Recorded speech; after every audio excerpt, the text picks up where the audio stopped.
The ministry at Pastor Janelle's church was thriving.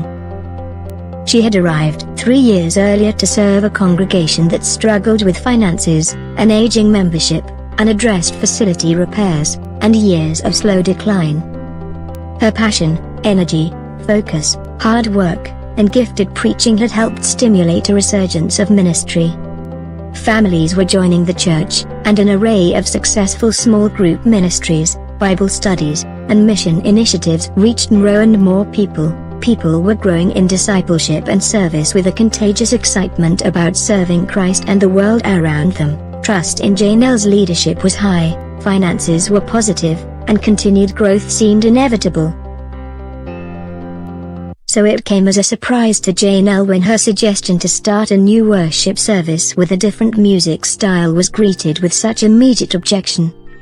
Her conversations with younger members convinced her that the church could reach more people by offering an alternative worship service in addition to the traditional one. She studied how other congregations launched services, and prayed and planned before presenting the idea. People with the musical gifts to lead the service already participated in the church and were prepared to offer their leadership. Everything seemed right, and the time seemed ripe. Nearly everyone she presented her idea to said no. Regular attendees complained that the new service would take people from the old service. 2 services would divide the congregation and create the feel of 2 different churches. Greeters and ushers said no, expressing concern about the extra volunteer time required to cover another service. The hospitality team said no because they would need to recruit more people to serve at the welcome table.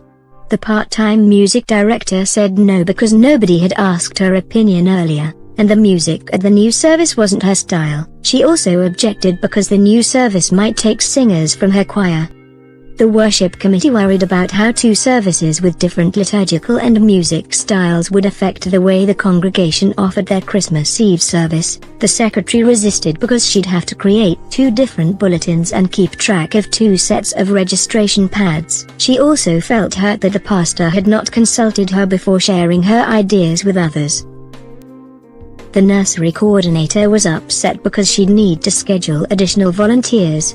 The trustees said no because of the necessity of moving sound equipment in and out of the worship space each week. The finance committee resisted because of the additional staffing costs for nursery and musicians. Sunday school teachers were upset thinking the new service might interrupt attendance patterns, causing some families to take their children out of class. Even the good-hearted volunteers who count the offering complained about needing to be present for an additional service.